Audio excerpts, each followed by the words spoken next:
নাহিদ ইসলাম কোনো পেশাদার রাজনীতিক নন, বড় কোনো রাজনৈতিক পরিবারের সদস্যও নন তিনি। আবার দেশের প্রতিষ্ঠিত কোনো রাজনৈতিক দল থেকে নেতৃত্বের নানা ধাপ পেরিয়ে তিনি আসেননি। তবু ২০২৪ সালে এক সংকটময় মুহূর্তে ছাত্র জনতার অভূতপূর্ণ অভ্যুত্থানের ভেতর দিয়ে যে নতুন ইতিহাসের সাক্ষী হয়েছে বাংলাদেশ, সেই গণজাগরণের একজন পুরোধা হয়ে ওঠেন নাহিদ।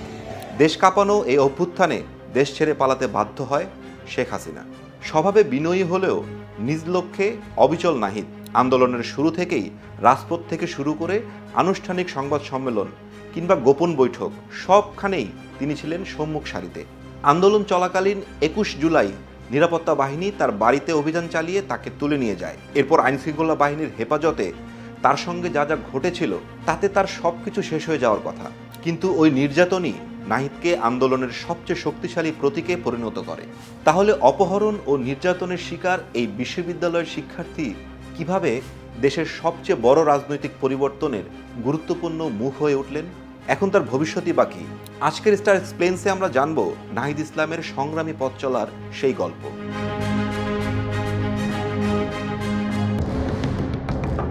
রাজপথে নাহিদকে প্রথম দেখা যায় ১ জুলাই। সেদিন তিনি আন্দোলনের দাবিগুলো নিয়ে কথা বলেছিলেন।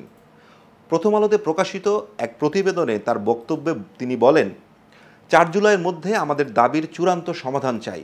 নিশ্চিত হতে চাই যে কোটা ব্যবস্থা সম্পূর্ণ বাতিল হবে। সেই মুহূর্তেই তিনি স্পষ্ট করে দেন যে শিক্ষার্থীরা শুধু পরিবর্তন চাচ্ছে না, তারা সেটা আদায় করেই ছাড়বে। এক সপ্তাহ পর ৯ জুলাই দ্য ডেইলি স্টার নাহিদের একটি বিশেষ সাক্ষাৎকার প্রকাশ করে। সেখানে তিনি আন্দোলনের নানা দিক নিয়ে কথা বলেন এবং কোটা ব্যবস্থা বাতিলের দাবির উপর জোর দেন। সেই সময় নাহিদ আন্দোলনের পরিচিত মুখ হয়ে ওঠেন। আন্দোলনের নেতৃত্ব দেওয়ার পাশাপাশি গণমাধ্যমেও কথা বলতে থাকেন তিনি। এদিকে আন্দোলন প্রতিবাদ সহিংস হয়ে উঠলে আন্দোলনকারী শিক্ষার্থীদের সঙ্গে ছাত্রলীগের সংঘর্ষ বাধে। পরিস্থিতি নিয়ন্ত্রণে আনতে এবং আন্দোলন দমাতে পুলিশ কঠোর পদক্ষেপ নেয়, যা হয়ে ওঠে প্রাণঘাতী।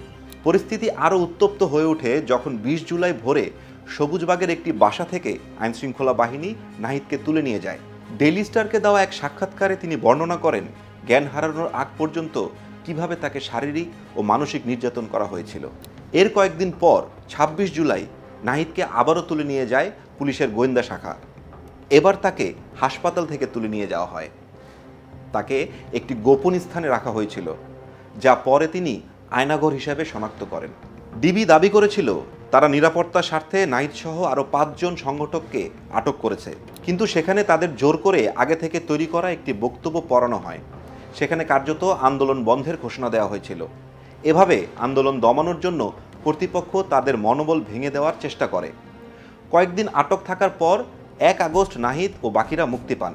৩ আগস্ট নাহিদ আবারও আলোচনার কেন্দ্রে চলে আসেন এক দফার সাহসী ঘোষণা নিয়ে, যা ছিল শেখ হাসিনার পদত্যাগের দাবি।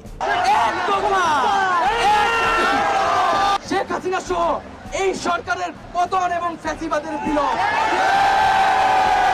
এই ঘোষণার মাত্র ২ দিন পর ৫ আগস্ট তীব্র গণ আন্দোলনের মুখে শেখ হাসিনা দেশ ছেড়ে পালিয়ে যান। এরপর ৮ আগস্ট নাহিদ নতুন সরকারের উপদেষ্টা হিসাবে শপথ নেন এবং আইসিটি মন্ত্রণালয়ের দায়িত্ব গ্রহণ করেন।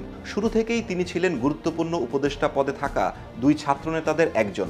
পরে ১৬ই আগস্ট তাকে আবারও একটি মন্ত্রণালয়ের দায়িত্ব দেওয়া হয়, যা দেশের নতুন রাজনৈতিক পরিসর গঠনে তার ভূমিকা আরও শক্তিশালী করে তোলে। শুরু থেকেই তিনি ছিলেন গুরুত্বপূর্ণ উপদেষ্টাদের পদে থাকা ২ ছাত্রনেতাদের একজন। পরে ১৬ আগস্ট তাকে একটি নতুন মন্ত্রণালয়ের দায়িত্ব দেওয়া হয়, যা দেশের নতুন রাজনৈতিক পরিসর গঠনে তার ভূমিকাকে আরও শক্তিশালী করে তোলে। দায়িত্ব নেওয়ার পর নাহিদ দ্রুতই তার ব্যতিক্রমী নেতৃত্বের কারণে আলোচনায় আসেন। ১৮ আগস্ট তিনি ঘোষণা দেন যে সরকারি কর্মকর্তারা তাকে স্যার বলে ডাকবেন না, যা প্রচলিত আমলাতান্ত্রিক আচারকে ভেঙে দেয়। ৬ আগস্ট নাহিদ দ্য ডেইলি স্টারকে বলেন, আমি চাই এই সরকার সবচেয়ে বেশি গণমাধ্যমের সমালোচনার মুখে পড়ুক। ২৫ নভেম্বর তিনি স্পষ্ট করে জানান যে কোনো পত্রিকা বন্ধের জন্য চাপ সৃষ্টি করা হলে তা মেনে নেওয়া হবে না। এর পরদিন ২৬ নভেম্বর তিনি হুঁশিয়ারি উচ্চারণ করে বলেন, গণমাধ্যমের উপর হামলা বরদাস্ত করা হবে না, প্রয়োজনে ব্যবস্থা নেওয়া হবে। নাহিদের প্রভাব শুধু দেশের ভেতরেই সীমাবদ্ধ ছিল না। ৪ অক্টোবর টাইম ম্যাগাজিন তাকে বিশ্বের ১০০ প্রভাবশালী ব্যক্তির তালিকায় অন্তর্ভুক্ত করে। সময়ের সঙ্গে সঙ্গে নাহিদের রাজনৈতিক অবস্থান আরও দৃঢ় হতে থাকে। নতুন বছরের ২০২৫ সালের ৫ ফেব্রুয়ারি তিনি ভারতকে সতর্ক করে বলেন, হাসিনাকে যদি ভারতে বসে রাজনীতি করতে দেওয়া হয় তার দায়ভার ভারতকেই নিতে হবে। একজন উপদেষ্টা হিসাবে নাহিদ বহুদিনের জাতীয় সমস্যা নিয়েও কথা বলেন। 18 আগস্ট তিনি আশ্বাস দেন যে মন্ত্রণালয়ের সহযোগিতায় সাংবাদিক সাগর রুনি হত্যাকাণ্ডের রহস্য উন্মোচনে তদন্ত এগিয়ে নেওয়া হবে।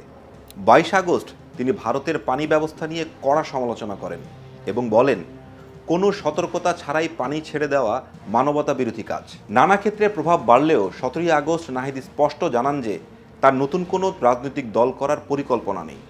তবে গত 17 ফেব্রুয়ারি বিভিন্ন সংবাদ মাধ্যমে প্রকাশিত প্রতিবেদনে বলা হয়, জুলাই আন্দোলনের কর্মীদের নিয়ে গঠিত নতুন একটি দলের আহ্বায়ক হিসেবে তার নাম প্রায় নিশ্চিত। এর আগে 25 জানুয়ারি বিবিসি বাংলাকে দেওয়া এক সাক্ষাৎকারে তিনি বলেন, আমি যদি কোনো রাজনৈতিক দলে যোগ দেই তাহলে সরকার থেকে পদত্যাগ করব। নাহিদ শেষ পর্যন্ত পদত্যাগ করেছেন, কারণ ছাত্রদের নেতৃত্বে নতুন এ দল আনুষ্ঠানিকভাবে আত্মপ্রকাশ করেছে, যার আহ্বায়ক নাহিদ ইসলাম। নাহিদকে বিভিন্ন সময় জবাবদিহিতার বিষয়ে কঠোর অবস্থান নিতে দেখা গেছে। গত বছর 10 অক্টোবর তিনি ঘোষণা দেন, যারা গণহত্যার সমর্থন করেছেন বা ফ্যাসিবাদের সঙ্গে যুক্ত ছিলেন সেই সাংবাদিকদের বিচারের মুখোমুখি হতে হবে। এছাড়া গত 2 ফেব্রুয়ারি তিনি স্পষ্ট করে বলেন, আওয়ামী লীগের নাম বা আদর্শের ভিত্তিতে আর কোনো রাজনীতি করার জায়গা নেই। নাহিদ ইসলামের এই পুরো যাত্রা একজন ছাত্রনেতা থেকে সরকারের উপদেষ্টা আর এখন নতুন রাজনৈতিক দলের প্রধান, এটি বাংলাদেশের নতুন যুগের চিত্র। এ যাত্রা শুরু হয়েছিল অন্যায়ের বিরুদ্ধে একটি লড়াই হিসেবে, পরে পরিণত হয়েছে একটি আন্দোলনে, যা দশকের পর দশক ধরে চলা শাসন ব্যবস্থাকে ভেঙে দিয়েছে এবং দেশের ক্ষমতার সমীকরণ বদলে দিয়েছে। কিন্তু নাহিদের জন্য সবচেয়ে বড় চ্যালেঞ্জ সামনের সময়গুলোতে। সরকার থেকে সরে এসে তিনি এখন তরুণদের নেতৃত্বে নতুন রাজনৈতিক দল গঠনের প্রস্তুতি নিচ্ছেন। সবাই তাকিয়ে আছে এর পরবর্তী অধ্যায়ের দিকে।